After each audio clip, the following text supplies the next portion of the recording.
He had like all the Emerald Lagasse fucking the essence of Emerald spices. Oh, great. He had like the whole rack of them and the custom essence of Emerald that he made by like. It's just cologne.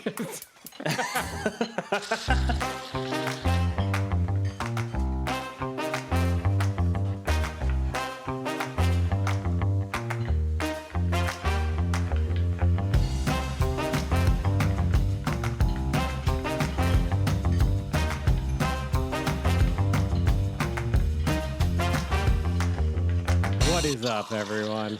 His name is Ronnie Sanchez. My name is Brian Bastanza. We are Whip Cream Salmon. Ronnie, how are we doing today? Dude, I'm doing so good right now. I feel great. You're kind of buzzing. I'm buzzing. You're buzzing. We're buzzing. The boys are buzzing right now. We're buzzing right now. We're feeling good. For sure. I mean, it's been way too goddamn hot out. Yep. Trying to stay cool.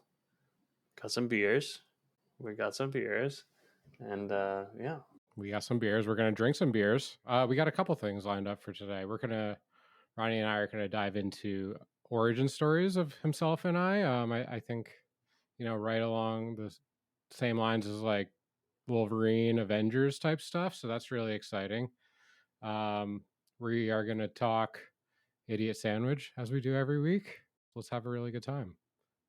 Should we crack one? Yeah, let's crack a beer. So for the audio listener, which everyone's an audio listener since we don't do video, I have brought my lunch box from the 6th grade upstairs to the studio. 2 ice packs. He's got a whole lunch box with 2 ice packs in it. 1 beer. He brought from downstairs. One One beer in it. This is a funny beer. What are you drinking this week? It's not a beer, first of all. It is a hard cider. It is called Orange Creamsicle. It is from Beak and Skiff Apple Orchards. Okay. And I've had it before. It's kind of nice. It's very much. Yeah, do you hear that? Where are they Is at? that good audio right there? That's good podcast. Yeah, sounds crispy. Sounds crispy. That was good audio. Lafayette, Nevada. Okay. New York. Nevada? That's either an NY or an NV. A Lafayette, Nevada? It's from a place. Let's go. I've got the Wicked Weed Pernicious IPA. It's one of my favorites. They're out of Asheville. Oh, I love that. Really good. You're local. Love that. You been cooking anything good? Yeah. I had some fun last night, Ronnie. So a while back, Ronnie and I had we're talking a year ago, we had a duck dinner. Oh, yeah. That was, roasted 2 ducks. The duck confit. Was that a holiday? Yeah. Christmas? Did we do Christmas?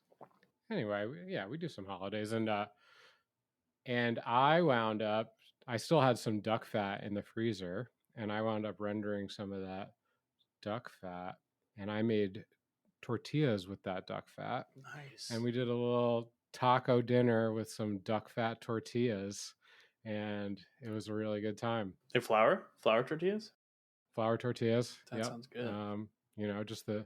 Just the basics: flour, water, salt, sugar, some duck fat because fuck it. And love it. Yeah, it was awesome. Love it. What did we put in there? We put a little chicken in there with some Brussels sprouts. I mean, it was really kind of like a quick, like, throw it together dinner. I guess a lot of my dinners wind up being like quick throw it togethers, even if it involves a dough. Oh, and also we can go into this a little bit, but I did use the flat top. We recently got a Blackstone last summer. It was a gift from a coworker, and I don't know. I'm not so sure about it. We can go into that a little bit more, but people, I hear people raving about it, but it just seems like a regular old flat top. It's awesome to have that much space. Yeah, for sure. For real. It's awesome. But like, it's kind of a pain in the ass. I mean, like, you have to, like, I don't know. It's like 4 burners, and you kind of have to like light all the burners to get any benefit out of it, right? And it's got to like heat up, and it like once it's heating up, it like winds up using a lot of gas. Right. So it's just kind of like sitting there while you're doing prep, and it's getting heated. Like it takes a while to get hot. And you gotta, yeah, it kind of does. I mean, if you crank it real good, it can get up in probably like 15 minutes. But that's kind of like 15 minutes of like it just being on high, which is not great, you know, as far just from like a propane usage perspective. It's awesome when you're doing it, but then like it's kind of a lot of cleanup. And so we replaced the grill with the flat top because we're like, this is a better option. And in a lot of ways it is. There's a couple of reasons why I feel like it's not working for me in particular, which is like, one, we have like a small backyard area that like isn't covered. So like if it was like a covered area and it could just like sit out there uncovered and not worry about it, I think I would have a better time with it. But now I have to like wait for it to cool and cover it, and like, you know, it's just kind of a pain in the ass. And maybe I'm just, you know, deep-seated laziness as well. But yeah. What about you? I love cooking outside. It's my favorite. I cook tacos as well. I had some pork butts in the freezer that I had portioned out. And I made those. I cubed them up, and I browned them and did them in the Instatpot. Nice. And then I've been doing because it comes out of the Instatpot and they're not going to be crispy, right? Sure, of course. So take the pork out and then put it in like a half pan, like a shallow half pan, and then pour in some of the liquid from that. You kind of break up the pork and then throw it in the oven at like 450, and then it kind of like crisps up, and then you like turn it and let it go again and crisp up, and it's like makeshift carnitas. It comes out pretty good. That's nice. Mm-hmm. Yeah, little crispy bits. Dude, I love the Instatpot. Me too. That's one of those things, like, for forever, I thought it was just like some Susie homemaker bullshit. And then Rochelle insisted on getting one. And now I love it. You use it more than her. I mean, the ability to just like spin up a stew on like a Wednesday, like you're starting cooking dinner at like 6 o'clock and you're like eating a braised meat at like 6:30 is like pretty nuts, right? Yeah. I think I feel that still the long braise is better. I think so. I don't know. It's tough for me to say. I think it's the Instapot is it's kind of harsh to the food a lot of times, and it can like, depending on what you're doing, and if you like don't have a really good recipe and like nail that recipe the time wise, you can like beat up whatever it is that you're cooking, right? Like that can happen with beans. If you're trying to do beans in there, they can get like really thrashed around. Yeah. We wind up doing, I think I more often now just like wait a little bit longer and do like the low pressure setting.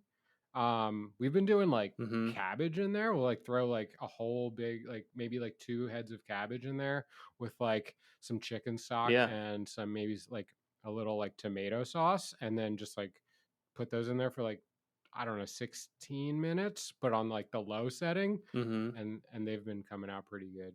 Yeah, a lot of times if I add like, especially if I'm adding like a can of beans or something, I'll like run the cycle with just the pork and then open it up and set it to like a simmer, and then add like the more delicate things like beans. Yeah. Oh, that's nice. But then wait, so you open it and then you put the beans in and then you close it again? No, and I just set it to simmer. Gotcha. Or saute rather, and then I'll just like on a low saute, and then cook it like I normally would. In a pot. Yeah, I gotcha. And then what? Like you got like an hour left on it or something, maybe even less, 45 minutes, depending if you soaked them. Depends, maybe less. Yeah, I mean, if the pork is already like pretty much done, and then like if you're using like canned beans, you're just trying to get them hot, really. Gotcha. You know. Nice. That's awesome. Yeah. Also, I made I did some steaks on the grill the other day with like made some like papas bravas and made a chimichurri, And then I was gonna make like a garlic aioli for, and I got to break out the food processor that Rochelle got me for Christmas. I haven't used it yet, so I finally broke that thing out. And then I was gonna make a garlic aioli as well, but I got lazy and I reserved some of the chimichurri and I just made a chimichurri aioli. Love that. And then had some asparagus that was like also tossed in chimichurri and then grilled. So it was like chimichurri 3 ways. Dude, Rochelle and I had the gnarliest garlic breath I've ever experienced. It was so rowdy. That's awesome. It was really rough. I mean, it was delicious, but we were keeping the vampires away for sure. That's awesome. What kind of food processor did you get? It's a Cuisinart food processor. I forget. I don't know like the model or anything, but it's nice. It's a big boy, right? What's that? Yeah, it's a big boy. It's big. It's got a couple different attachments. It's got like a slicer attachment and then a cheese grater attachment as well, and then the regular blade. It's nice. It's nice. We have one that's like such a little baby dick one, and I was like, I never pull it out for that reason. But I saw actually it's the second time I made tortillas this week, and the first time I kind of threw everything into that food processor just to spin it up and like just get everything together real quick. Yeah. And I was an idiot, and like I like put all the liquid in, and it just started like leaking everywhere, and I was just like pissed at this silly thing. I was like, what is the point of this little food processor? Like, what can you put in there? Like a handful of peanuts or something? It's so like, dude, the luxuries you get used to working in a commercial kitchen, and then you're like in your home kitchen. And I think you've done a better job than I have at this, but like my home kitchen is like not equipped like it should be. I think yours is better. I have some things, like I have some tools like that have, made it from my knife bag to my kitchen cabinet, but like a lot of the container stuff is just like, containers are it's tough. not as good as it could be. Yeah, and it's like, it's also like you have them, so like you don't really want to get rid, like they're not like so worth replacing. But if I had nothing, I at times I'm like, I wish we just had nothing, so that I can just deck this place out with 6 pans and half hotel pans and whatever, right? I know. I have like a decent collection of like, I got a few different third pans and a couple like 6 pans of like different depths, and then I have a shallow half pan, and then I do have a full shallow pan, but they're all like mismatched. I like the plastic one. I got some plastic ones. They're like missing the corners, and then like the metal ones. The metal ones are pretty decent, but they all have like different lids and stuff around it. It's kind of, I would like, if I had like all the money, I would clear all that shit out and get all nice matching stuff that fits together. But do you still rock quartz at all? Yeah, I think we gave you a bunch of them the last time you were here. Yeah. We always we always have them, and then we save them from takeout stuff or whatever I do, and then we honestly just got a bunch of we wanted these like glass ones. And I fucking hate them, dude. Because like they're like, oh, they're stackable, but like they're not stackable. Like, what does that even like? Are they the ones? To me, stackable means like I can put a 6 pan in another 6 pan in another 6 pan, and it's like the height of barely bigger than 1 6 pan. Like these are like, yeah, if you put the lids on, you stack them. Yeah, you can stack them because they're square, but that's not stackable. Yeah, Rochelle's got some. I think they're called weck jars, and like they have like plastic lids that they're all warped into different shapes. Every time you clean them, they like warp. And then when you put the lids on them, like sometimes they'll stay on, but sometimes they like pop off of them. It's really frustrating.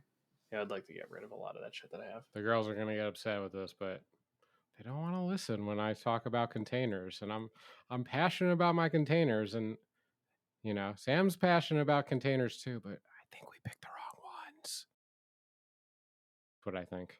Yeah, just need quart containers. They don't need to look. Quartz are not bad. They don't need to look bad. pretty. Yeah. A little blue tape. Yeah. Got a little blue tape I going know. for the boys. I know. For the boys. All right, so You ready to light the stove? yeah, let's light this stuff here. Light the stove. All right, Brian. So let's kick it off then. What was your first kitchen job? Where did you get the start? Because we want to talk about our origin stories because I have I kind of know a few things about what you did prior to us working, but I don't know if we've ever really gotten into it. Yeah, we certainly haven't gotten into like the really early days when it's like No. you're so green and you have no idea what's going on, and people are telling you things that like Right. you want to believe because you want to believe that the person who's in charge of you is giving you the right direction. All right. Often that is not the case, as you find out later. So yeah, I mean, my first job ever, to be honest, like, I mean, I've taken some odd jobs, but like up until when I switched careers, most of the jobs I had were in kitchens. Okay. You know, and so my first job was a dishwasher at Frank's Pizza in Warwick, New York, where I grew up. I'm going to say 15 years old. It's possible I was 16 or even 14, but I'm going to guess 15. And yeah, it was just a really little pizzeria. It probably had a dining room of maybe like 9 tables, something like that. It's like on the main strip, so it's like a kind of a little like kind of hallway tight little restaurant area. And they had like the front pizza line, and then in the back they had the stove, so they had like maybe 2 stations in the back, and then that's also where I washed dishes. And then they had also a basement attached, so you could like walk down the stairs, and there was like storage downstairs, kind of a big open like storage area, food storage, everything. And that like went back out to the street in the back. But I think I just applied at like literally every place on the strip, because when you're 15, like an idiot, you're like, oh, I just want to work. Can I just please just work? Yeah. What an idiot I was back then. Yeah. And I was like, oh, I want my, and like, I mean, to be fair, like I really like wanted to have some money that I could spend on weed, probably. So I get this job, Frank's Pizza. Um, there's this kid who is not really close with anymore, but he was a good friend of mine growing up, Kevin. He's a little dude. We used to call him Hobbit or Hobbs for short. And he had already had a kitchen job there, a cook job. There was a couple other kids that I went to high school with, or I guess that's like barely high school. Yeah, that's probably freshman year of high school. Some kids that I went to high school with, they were either driving, like dropping off pizzas, or you know, grating cheese or whatever they were doing. And it was kind of a fun environment. They were kind of like, here's the dish pit, clean everything that comes your way. If you want a slice, go over there, grab a slice, throw it in the pizza oven, get back to work. And it was not the greatest place to work. I mean, it's such like old Italian pizzeria, just like kind of dirtbag shit. A lot, like I would say, like the owner, like always. So it's like the owner and his like brother were like the 2 chefs, right? And they were just like always fucking yelling at each other, cussing each other out. Like the one dude who I actually quite liked, not so it's Frank's. Frank was the one dude. Um, his brother, call him Billy. Don't remember his name, but I kind of liked him, but he was definitely a dirtbag, and he was always quitting, coming back, like that whole vibe for sure. But he was cool to me, and yeah, man. I mean, I scrubbed and scrubbed and scrubbed. I have this story of, so like I kind of alluded to, I was quite the little pothead at the time. And my buddy Kevin, he's like, yo, and this is like early days of potheads, right? Like, so I'm like still like nervous about going to do like do all that, but my buddy Kevin's like, yo, go downstairs. There's a bowl waiting for you. Just go. You can go hit it like right in the basement. And I go downstairs and I go hit it, and Frank comes walking out the door. This is like my second or third shift, probably. The owner? Yeah, the owner. Oh. And he's like, "What the fuck's going on down here?" I was like, "What?" And I fucking opened the door and I like grabbed the trash that I was supposed to be taking out, and I like walked out the door and like I kind of like set it off to the side, and I like came back in, and he's like, "What's going on?" And I was like, "Nothing, man." And I was like, Nothing. I was like probably a little blazed, but I was like, "No, I just threw the trash out." And he kind of pressed me for a second, and then he kind of was like, "Ah, man, I'm just fucking with you, dude."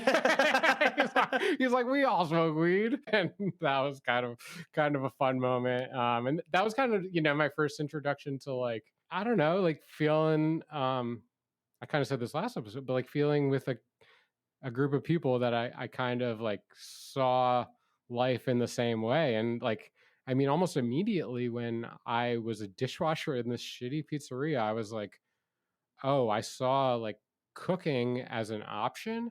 And it kind of, and like, I think honestly, like weeks or days into me working there, I like went home and I told my mom, like, I want to be a chef or I want to cook. Oh, really? Yeah.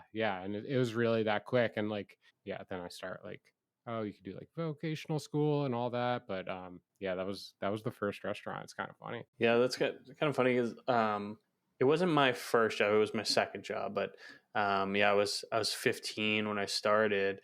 But I kind of told you the other day.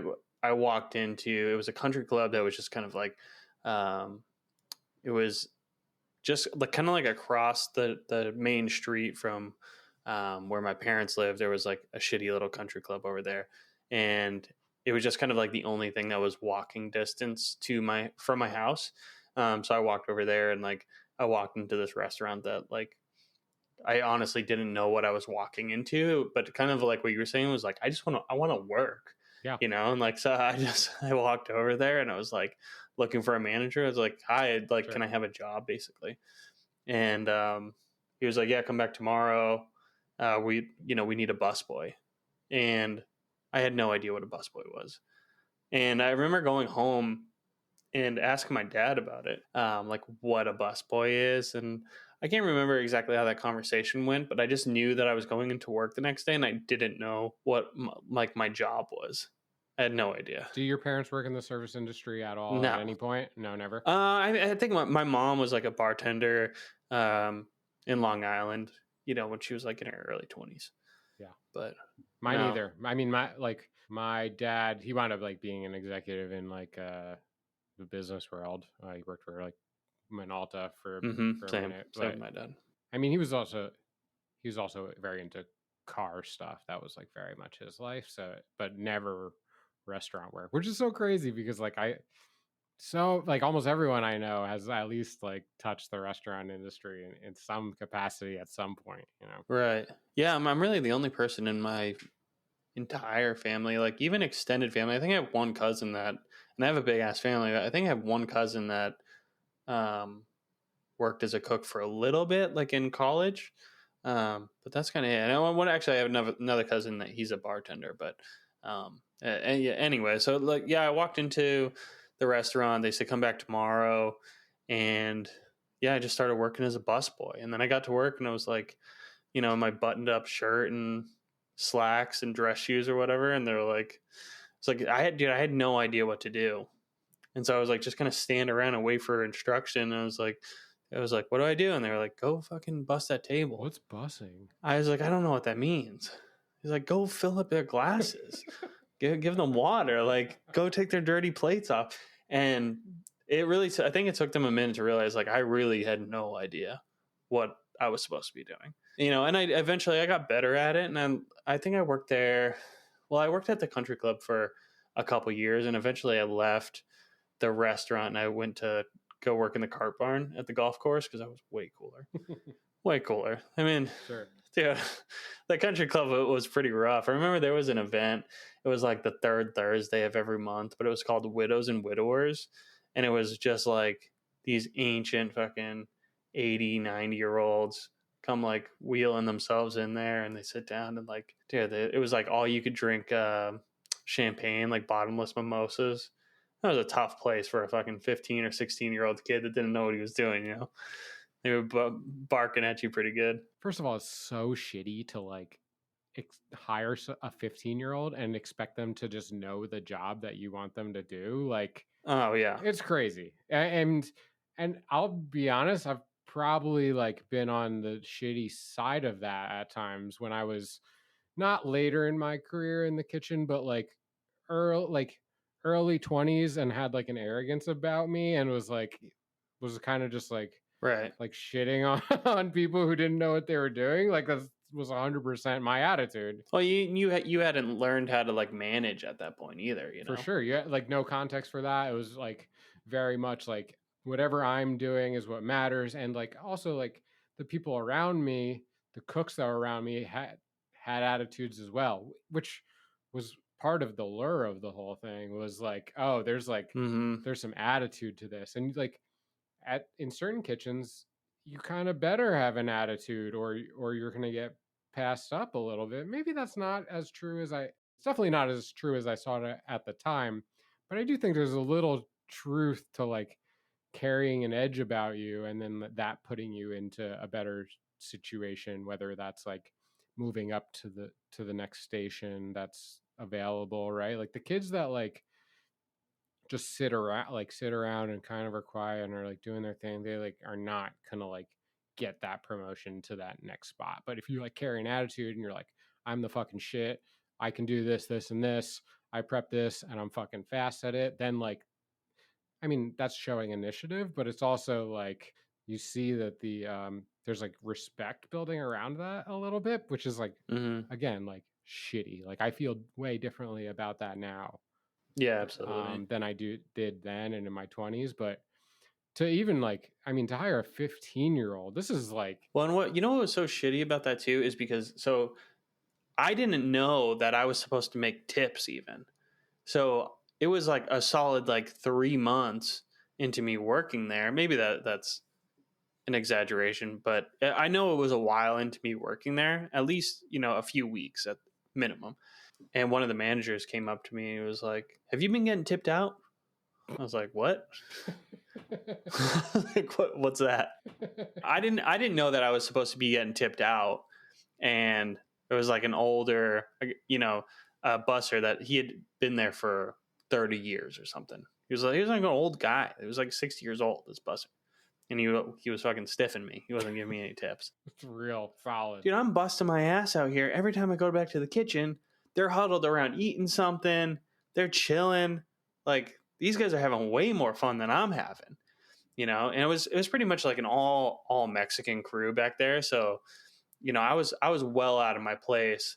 But like I kind of started, getting in with the kitchen guys, and like, when they were cooking something, every once in a while they'd like wave me over and like give me some. Well, and the cooks like the kid who's kind of busting their ass, Yeah. right? Like they love like if you're gonna take to anyone in the front of the house, you're gonna take to the kid who's kind of like eating the shit a little Mm-hmm. bit, and like get in like and like just washing dishes when you have to wash dishes, and just running and clearing tables and running food possibly, and like there's a ton of front of the house staff that I've connected with. Most of them have been those like barbacks and those busters that like that's who I love to see those people like grow into wait staff but yeah. Yeah, this was so crazy. Like, like my front of the house manager, he was such a sleaze, Mm-hmm. just like a sleazeball, and he was always kind of like gaming the system and just kind of taking advantage of things in the restaurant that I'm sure he shouldn't have been.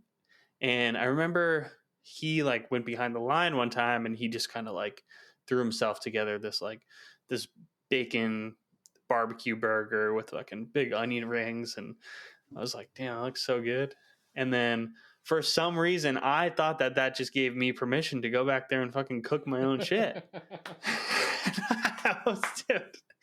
So like one day, just there wasn't any cooks back there. They were probably out having a smoke break, and I was just like, I'm just gonna go fucking make my own. And I made myself some like chicken fettuccine Alfredo. That's awesome. I just threw it together on the menu. Like they had the prep for that. No, off the menu. I just threw that shit together. But to be fair, it was not a good restaurant. They had like the bucket of fettuccine Alfredo sauce, or I should just say Alfredo Mm-hmm. sauce, like the bucket Alfredo sauce and whatever. So, I mean, cooking, but I threw it together, but yeah, that was when I first was like, yeah, I think I kind of want to cook. Can you pinpoint, like, you feel like that moment in time when you think about it? Or maybe that just sparked an idea that wound up developing into something. I think well, I know that at that time, so I was still in high school, so um, I was a little bit of a latchkey kid, I think, and so a lot of times I would get home from school, I'd walk home from school and I'd make myself, some food or whatever, and I first started experimenting with like packs of like instant ramen, like not making it by the direction, but like Sure. cooking it and like pouring out the liquid and like making like a shitty chow mein, which was probably just like fucking soy sauce, Yeah. just simple. And then like I do have memories of like going through the cupboard and like looking at different like spices and stuff and like throwing spices in it, you know. And that was really kind of how it started. That's awesome. I mean, instant ramen is fully a gateway drug, you know? Start messing around, you throw an egg in there. For sure. And then especially when you start like messing around, Mm-hmm. yeah, start messing around, like throwing some different stuff in there. That and those like, do you ever get those like Ling Ling pot stickers? They're in like a yellow bag. They're frozen. Like my mom would always bring them home from like Costco. Mm-hmm. And there's like 100 in a bag. And I would come home from school and I'd make 12 pot stickers. And just yeah. And maybe like a lot of my love for food started as just, or like love for cooking started as just like love for like being a fat kid and just like eating food. And like, yeah, it's definitely like, for sure. oh, I could do all this and like, and I get to munch down and like, oh, there's a little bit over there that I can have. And was your mom a good cook, or is your mom a good cook? my mom is a, Susie homemaker in a lot of ways, right? Like she is not, she's not a fan of cooking. Okay. I think she just got boxed into the like stay-at-home mom world, and like, and that time in like the 90s was like very much like whatever we can and serve, we will. And now she had some bangers, right? Like she did a couple things like really well. A lot of it was just like feeding the family, and like, don't get me wrong, like I am super grateful for the dinners that she put in front of our faces, and I maybe didn't appreciate them as much at the time as I do now. Because she had a couple bangers, but she doesn't like cooking, and like it was very much a chore for her. I think when you're in that position, and I don't want to speak too much for her, but I think like a lot of stay-at-home moms in that time period were kind of, I mean, some of them just really embraced it. Some of them were just like, man, I guess this is my job, you know?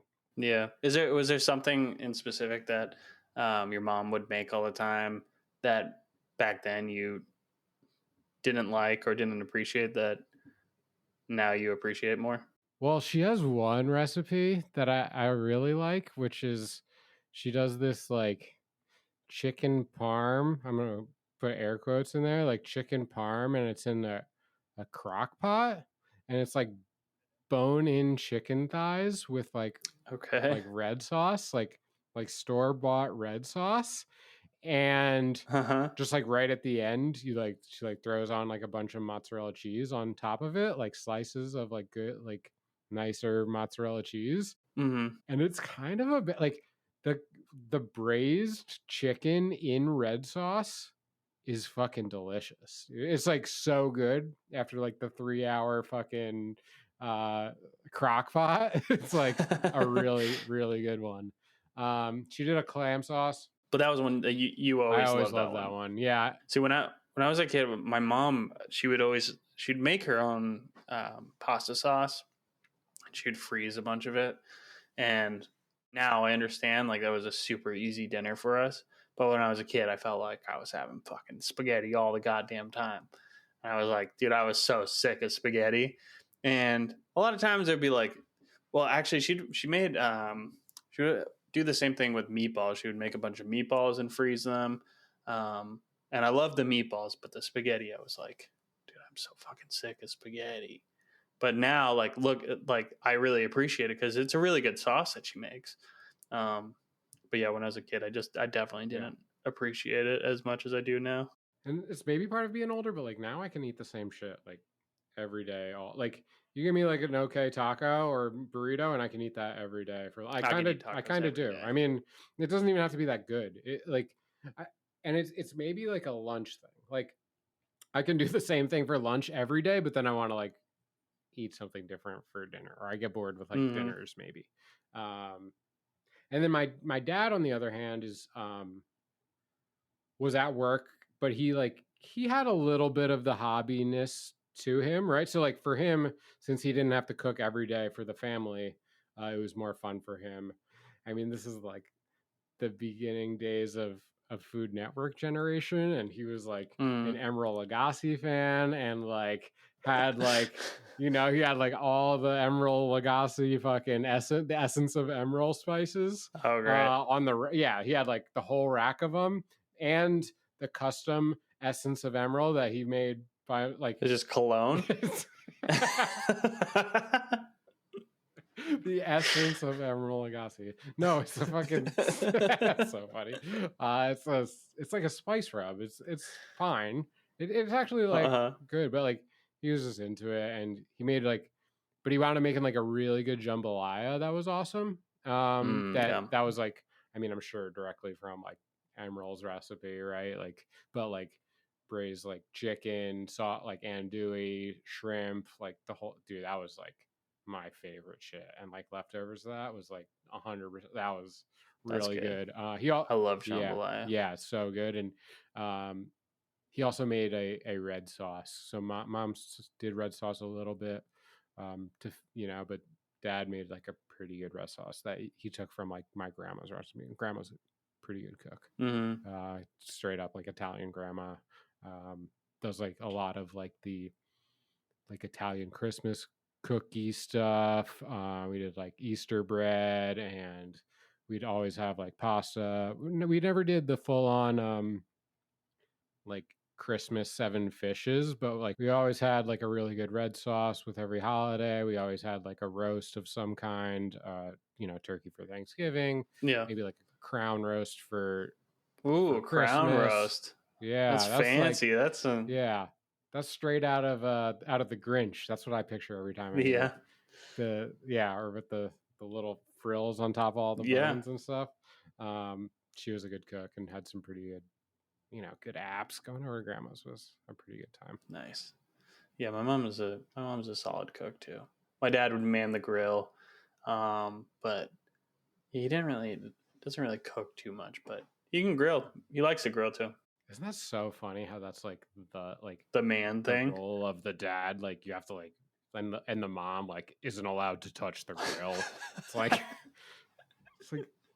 just like I don't know. As a cook, I just don't think of it like that. It is funny that the man never cooks except when he's going to grill. Like what? Do you know how? Yeah, I can't have dishes involved, or there can't be any dishes involved, or I'm out. He's a good grill cook, though. I mean, I guess he does. He does like doing like ribs and steaks and stuff like that. But that's funny. So, what'd you do after the pizza shop? So at this time, I think like during my time at Frank's, I start like going through the motions of like in high school going to vocational school. So it's called BOCES. So we'd like go like, I think like junior and senior year. So I was there for a little bit. I'm not sure exactly the timeline, to be honest, but I'm guessing like when I was a freshman. It was a vocational school while you were in high school still? Yeah. So I'd like this is like junior and senior year. Interesting. Junior year, like you'd like either go for most of your high school day, and then you'd like take another bus over to BOCES, and then you did like cooking classes over at BOCES for like 3 hours or something. And then, switch for the other time, whatever. So then I like start getting into like, so I've already like kind of established like, oh, I'm interested in cooking. This is the path that I'm going to take, which other sidebar, like having a 16-year-old decide what they're going to do for the rest of their life is fucking insane. Still trying to figure that out. Yeah. Still trying to figure it out. Right. We wound up going to Bosie's. I'm like learning how to make some pretty basic stuff, kind of like early like mother sauces. Maybe I'm like learning how to like bread and fry like chicken tenders from scratch. I'm kind of learning how to make a red sauce. I may have made a bechamel at that time. Definitely made some muffins and some like quick bread stuff. There was like a pastry department and then like a cooking department, and we rotated and all that type of stuff. That's cool. So yeah, that was kind of cool. Those was like the last 2 years of high school, and then during that, I wound up working at this restaurant called the Barn Cider, like the side of a barn. It's so funny because this is like, I look at it now and I just think like it's just an okay burger joint, but like at the time it was fully like my favorite restaurant, and they had a fucking blue cheeseburger that I thought was like the best thing that ever happened to me. And I was like really like, it sounds so silly, but like I wound up getting another dishwashing job like at the Barn Cider, and I was like, this is the fucking, this is big time. This is Mecca. Yeah, I made it, y'all. I'm dishwashing. I'm washing burger plates now. Yeah, I really have stepped my game up. I'm like basically a chef, you know. And no, I mean, and this is what I think of as the time. So I did start as a dishwasher. I think I only washed dishes for 2 weeks or so. And then I wound up like there was a hole on the line, or it was slow one night, and I wound up like starting to line cook. And then I think I kind of never looked back from there.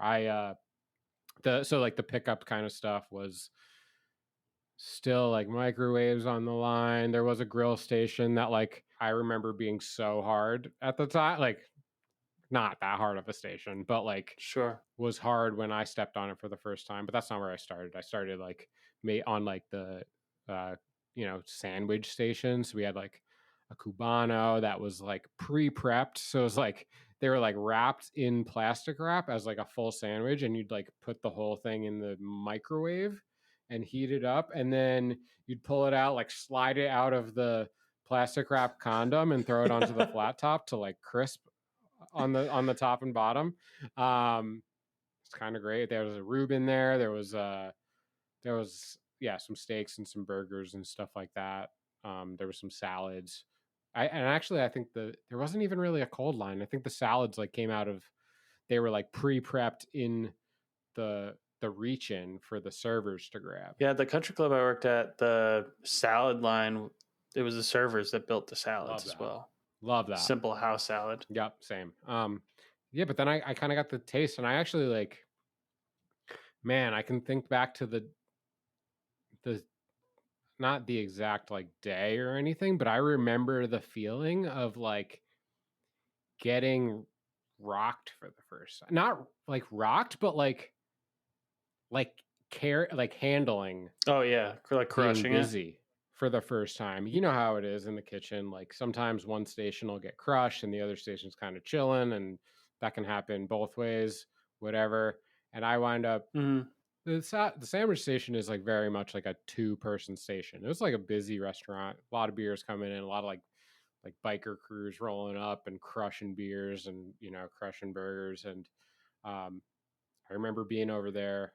We had a shift, but it was like early, and a boatload of people come in, and I just like wind up on sandwiches by myself, just like wind up getting what I would call a full board. Not sure that it was a full board. It was probably just kind of like a half board or just a handful of tickets at the time. And there was this dude, Pat, he was working grill. He was an OG kind of dirtbag of a cook. But he fucking, I mean, I give him a lot of credit for this. He like was like not gonna help me. He like watched me while I like filled up my board and started working, and I like remember the feeling of like of moving well, if that may like you know the feeling when you're in the kitchen and you like know Flow state. yeah, you like know your station well and you like know what movement to hit after each other movement, right? You're It's a like beautiful thing. Yeah. going over, you're gonna slice the bread, you're gonna throw that thing on, you're filling up your sauces, you're fucking running around. Yeah, and you're just like you just feel good about it. And you're not like second guessing anything. You don't have anything that like you're worried about. You're just moving fast. And I remember that shift like kind of very well. And it was kind of awesome. And like, I remember just kind of breezing through it. And like I said, like it wasn't even a full board. I like cleared the board, but like, I remember Pat being like, see, it's not that hard. Right. Like, and he wasn't the most like encouraging. Like I'm painting him to be this fucking like mentor. He was certainly not It's that. He was not a Mr. fucking Miyagi. yeah. He was a fucking he was lazy and he didn't want to fucking help me. But He was like, "See, you can do it." yeah, exactly. But that was kind of like yeah, first time being in flow state and being like, oh, I kind of actually do really fuck with this. Yeah. I had a similar experience when I can kind of pinpoint the moment where I was like first kind of hit that flow state, and it wasn't in the kitchen. I was actually expediting, but it was a couple years later. I had kind of like just some like odd jobs in and out between the first restaurant, and then like I said, I worked at the golf course, and then I had some other jobs, and then I think I was like around 18. Do you know that that restaurant in the Bay that's like in the Wharf? It's called Bodine. It's like a sourdough bakery. They're known for like the clam chowder in a bread bowl. I don't know that I know it. No. It's like a red logo. Anyway, so they're known for they make these like bread loaves that are like in the shape of like different animals, like teddy bears that they like give out to kids, or you can like custom order like a whole sourdough alligator, and like I don't know, they have a bunch of different stuff. But I worked there for a bit and I got hired. It was kind of funny because at the time I had to have been 18 because I was already in community college and I was taking some culinary courses at the community college. It wasn't anything serious. I didn't do well in school, went to community college, like did not know what I was going to school for. It was like taking a lot of like general education stuff. And then for my electoral, I took culinary. And that was kind of the first time I'd really like got back or like been a really like, that was the first time I ever wore like a chef coat, and like actually learning that stuff. And there was a good amount of it like that I was familiar with. But anyway, so I get this job as a food runner and then eventually move up to the expo. And I was just like, it was like a Mother's Day brunch in San Diego and it was pouring rain. It never rains in San Diego. So it's raining on Mother's Day. Like, dude, that place was packed. And I was just like, yeah, full on flow state, like directing the kitchen, directing the food runners, like moving. And so I did that for a while. And then I remember the like executive chef of the corporate executive chef. He came in and they were doing some like R&D testing for they had this like blue cheese steak salad or something like that. And it wasn't a kitchen that was set up to cook steak. The steak was like put through an impinger, like a conveyor belt oven. And that's how they like cooked the steak. And it was, I think it was like a hanger steak or something like that. Sure. So it was like pretty tough. And like, that was kind of like a complaint that we got a lot was the steak was really tough. And the chef was in there and they were kind of like, talking about some different things. And I suggested to him, I was like, what if we like had him like some kind of a marinade for them to like break down the muscle fiber? And he was like, kind of like looked at me like, what the fuck? What? I think I made something like a comment about like the acid in the marinade to like break down the muscle fiber. Sure. He was like, how do you know that? I was like, oh, I'm in culinary school. He's like, looked at my manager who was a total bitch couldn't stand that woman. She was like so demeaning all the time. And he looks at her and he goes, "Why is he not in the kitchen?" And she was like, "Oh, I didn't know he was going to school." I was like, "Oh, it's on my resume." And then he like kind of snapped back at her. He's like, "Did you read his resume?" And then like from that day on, I was like in the kitchen of that place. And it was mostly like hot and cold sandwiches. Like I can't remember exactly like all the things that went through the impinger, but really the impinger was like the only like hot element of that kitchen. Gotcha. I think it was mostly to like melt cheese on sandwiches. Were they like struggling for cooks at the time? Is that why like he kind of felt like, how did you not put this person in this position? Or he was just like genuinely like, oh, he has an interest in this. How did you not recognize that? Yeah, I think it was more of the latter. I don't remember there being an issue with like finding people there. Yeah. You know, and it really wasn't cooking. Like the soups all came in bags. You know, it was all made at the San Francisco location, I think, and then they would like bag things up and ship it. Gotcha. Although they did we did have like legit bakers in there that would bake all their bread in house. Fire chowder that came in that bag. The chowder is really good. Yeah, I bet. The bread bowl, I got really good at cutting bread bowls. Yeah. Yeah, but that was the first time that I was like actually like stepped behind the line and was like cooking, quote unquote. Really was like assembly, but yeah, I was cooking.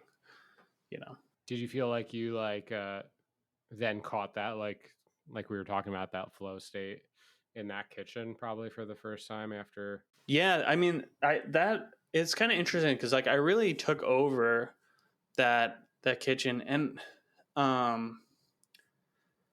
you know, looking back on it, it was like everyone in the kitchen was again Hispanic, and I remember there being like a few guys back there that like didn't speak any English at all, and I'd be like constantly asking them. It was more when I was like the expo or like food runner. I'd be like asking for stuff, and I wasn't able to communicate with them, and then I'd like run to the back of the kitchen and make it. Yeah. You know, and like show them.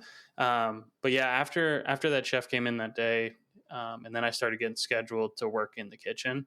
Yeah, I kind of took over back there. Like we just had the one general manager, but I don't remember there being like a kitchen manager. And the general manager, she wasn't, I don't know if she'd ever worked in a restaurant prior to that. I don't know how they even hired her to do that. It's so crazy to like not have a lead back there. I'm trying to think if like if there were many places where I've worked where there was like no lead, like a kitchen lead. It's interesting at the point that you make with like having it be like like soup in a bag stuff, you know, and like those things can be really successful. Those type, you know, you put them in the right place, and you know, and you can also serve a product that is like pretty good a lot of times too. Like I was saying with that like. Yeah, it was good. I don't know if they're still open, but yeah, they had good food. I mean, it was basically like Panera-esque. Sure. You know, something similar. I think it was better than that, but right. Right on. Anyway. And then how old are you at that point? I was like 18. I had to have been like 18 because I had just been going to community college out of high school, so I was probably like 18, 19 in that range. And then you wind up in Tahoe and you're 22, is that right? Yeah. So what were the years? You don't have to like fully go into it, but like what were those years up until the point of like leaving to California? Yeah. So or you're already in California? Well, yeah, I was in Southern California at the time. Yeah. So yeah, I worked at that restaurant for a while. I ended up getting fired because I slept. It was like they had like a 3-strike rule, and when you got your third strike, then you were fired. And like I can't remember what the first one was. I know one of them, my manager, she gave me a strike for my attitude at work, and I remember specifically she said that. So it was actually like when I was like expediting, and I was just like I was in flow state. I was like directing everybody, and then like she came up and was like, "Are you okay?" And I was like, "What? Yeah, I'm fine." And then I was like just moving, and I don't know. She said that she was scared by my demeanor. I was like, well, I was just like focusing. I was just like, you just came in like what? and she fucking wrote me up for my demeanor at work or some shit like that. And then the third one, I slept through my. Let's call her out by name. What's her name? Oh God, I can't even remember. I remember she drove this shitty little Chevy Yaris that had like no paint left on the hood of it. She deserves that car. She deserves that car. No, one of the managers, she was a real sweetheart, and she called me up one morning. I had like slept through my alarm, and she's like, "Ronnie, good morning." I was like, "Oh, Cheryl, good morning." She's like, "Do you know what time it is?" I was like, "Time for me to be at work." She's like, "Yep." "Do you know what this is?" I was like, "My third strike." She's like, "Yep." I was like, "I guess I'm fired then, huh?" She's like, "Yep, I guess so." And that was it? Like, picked up your check? And that was it. And I was like, "All right." She's like, "Go back to sleep." Like that was literally it. And then I ended up getting fired from that. Cheryl. Well, snaps for Cheryl because she's kind of sweet. But so yeah, after I left there, I had like a couple of different jobs. I worked at a grocery store. I was like a merchandiser for Dreyer's ice cream, and then this is kind of like really, I think, where like my cooking career took a turn. My buddy had called me, and he was working at this pizza shop. It was called Hendo's Pizza, and the restaurant was owned by the South African couple that lived in South Africa. And then they would just come and like vacation in San Diego. And they were like, "Oh, this is our like fun restaurant that we own out here." And they had like really no involvement in it other than like their name was on it and they owned it. But they fucking lived in South Africa, and they would just like watch the restaurant on closed caption TV. And then they would like call in and be like, "Ronald needs to be doing this." It's like they didn't even know, like, it's like my birth name is Ronald, but nobody calls me Ronald, you know? So it's like they only knew me as Ronald because that was like what they signed on my checks.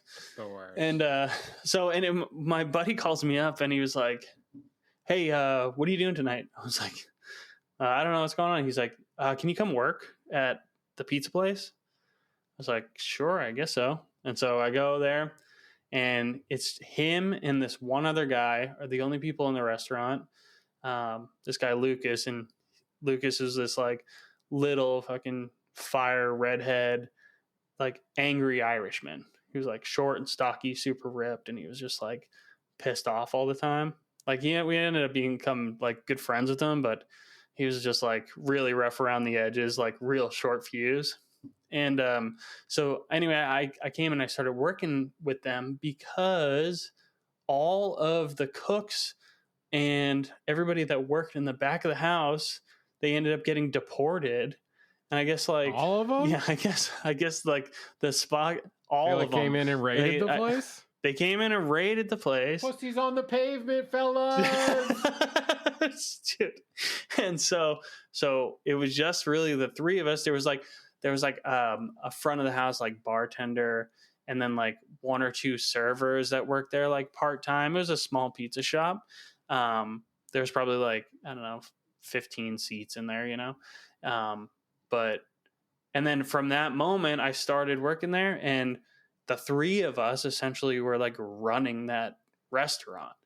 And I mean, like, up super late, like making dough for the next day, drinking at the bar, like straight from the taps. That's so fun. Uninhibited, because there was nobody to tell us not to. You know, I was like freshly 21 years old. And I was like, that was the first time I was like, I'm an adult.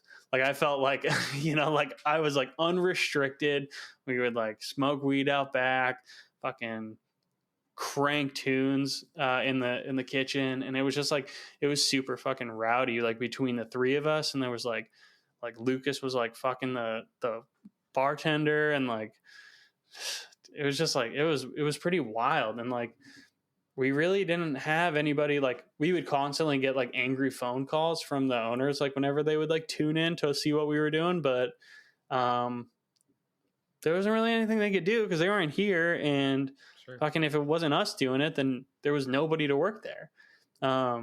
So yeah, sounds amazing. It was super fun to be like that age and doing that, all that. It sounds like it was super fun. time. And then so Lucas was like this, like, you know, he was like super like homophobic, like super conservative, and my buddy Alex and I, like, whenever it was just the two of us working, we would always like draw pictures, like, you know, we had like the like crayons and placemats for kids.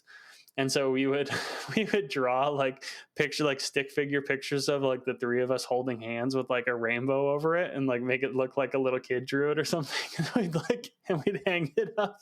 We'd hang it up in the kitchen, and Lucas would come in there. He'd be like, "What the fuck is this shit? He's a fucking homo shit." Blah blah. He'd come in to like rip it. I'm like, "Lucas, some kid made that for us, man."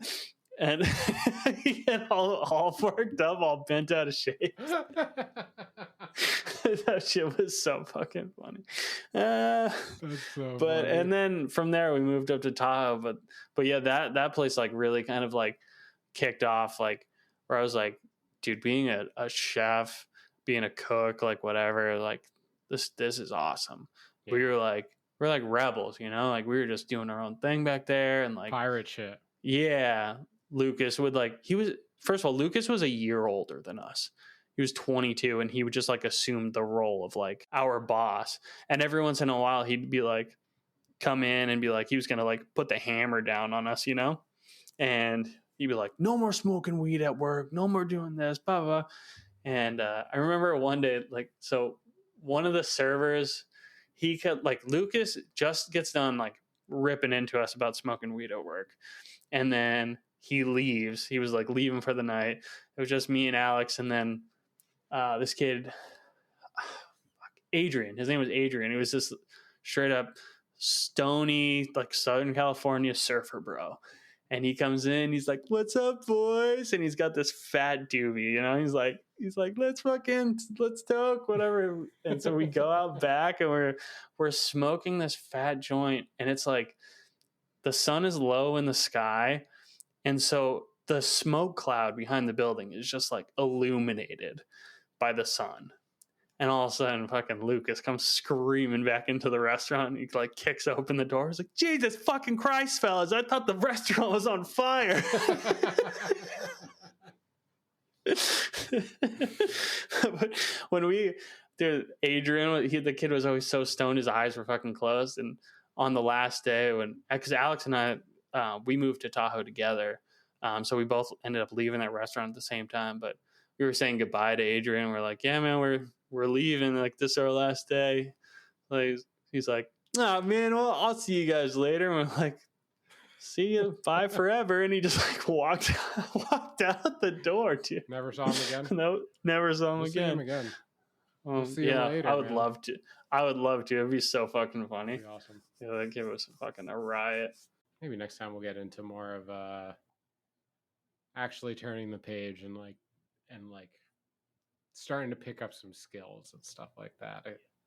I think that's a pretty because tossing za is like, I mean, it is a skill, but starting to pick up some real technique of like cooking proteins, and you know, and like learning prep, and understanding like how, you know, how to cook green vegetables and how to braise stuff and all that stuff. That'd be a fun topic. Yeah, I certainly wouldn't say that was when I like for sure took it seriously. That's like, I mean, but honestly, like just building the hunger for it, and like building the craving for that environment is like such a big piece to like get you into that career ultimately, you know. It was certainly when I like accepted the title of like, I'm a cook.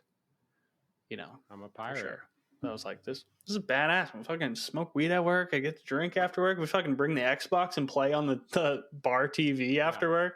I'll say for myself, like definitely like not embracing like this is fully work yet at that time, right? Like I was definitely like when I was at the Barn Cider, I was a line cook because I went to school, and then after school I worked there, and so like I was not really like, I wasn't the one prepping this stuff. So I didn't really have a connection to like the amount of like stuff that had been prepped that we were just kind of banging through. Mm-hmm. Right. So I like didn't see the whole picture at that point. And I really thought of it at that time as like, oh, when we're not busy, we just kind of kick it, you know. And then like when we are busy, we rock out, and it's cool. And like that was like kind of my attitude about it.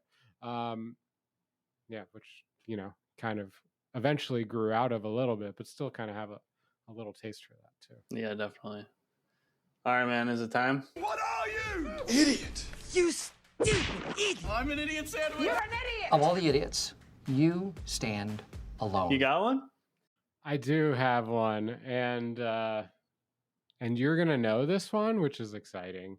Okay. And we'll just bleep out the names because my idiot sandwich is about Jake. We don't have to bleep that. Just bleep his last name, I guess. Yeah. And I hope honestly that you can help me remember this because I think I have pieces of it. We always bet this kid to see what he could and could not eat, right? And he always took the bet. Always 100% of the time took the bet. And one time we bet him. I mean, and we're talking about like low amounts of dollars, right? Like none of the bets we ever offered him were more than $20 total. I think that's generous. I feel like it was like $1 a piece. Yeah, we're talking about fives here. Yeah. I mean, I'm going to be generous with this story and say that we offered him $10 to eat an entire loaf of sourdough bread. And man, he just starts ripping up this thing. Multi-grain sourdough bread. This thing was dense, super heavy. Freshly made, like really good bread, honestly. Like there wasn't a ton that John did well in that bake shop, but like he made some pretty good bread, or at least could follow the recipe that had been passed down to him, certainly. Yeah. And man, I mean, Jake just starts fucking ripping up this bread by hand. He's just shoveling fucking bread. Like bread is so hard to take down. It's not like airy like ciabatta, you know. This is like thick like sourdough. It's like fairly dense, honestly. Like not in a, I realize when I say that, like saying that bread is dense makes it sound like it wasn't good. Like it was good. It was just like it was just a heavy thing. It was a heavy bread. Yeah, it was like it was a heavy like multi-grain sourdough bread, and it was robust. It was great. Yeah, it was a great bread. But anyway, he starts shoveling this thing down, and he shovels the whole thing down. Right? I mean, like that's how I remember the story. What was it? What did we have? Like a 20-minute timer on him or something like that? I don't know. All I know is that he never once completed any of the challenges that we gave him. I think one was like 10 oranges and like a minute. And I'm not afraid to leak some of this stuff either. I don't think we're gonna hit him again too hard. But like there was one time where he had like a entire quart full of hard-boiled eggs. Yeah, that we bet him to eat, and he's just like Cholula and like hard-boiled eggs, and he's like, I'm like, dude, you work on the same station as me, bro. Like you can't be like eating a quart of hard-boiled eggs right before our shift.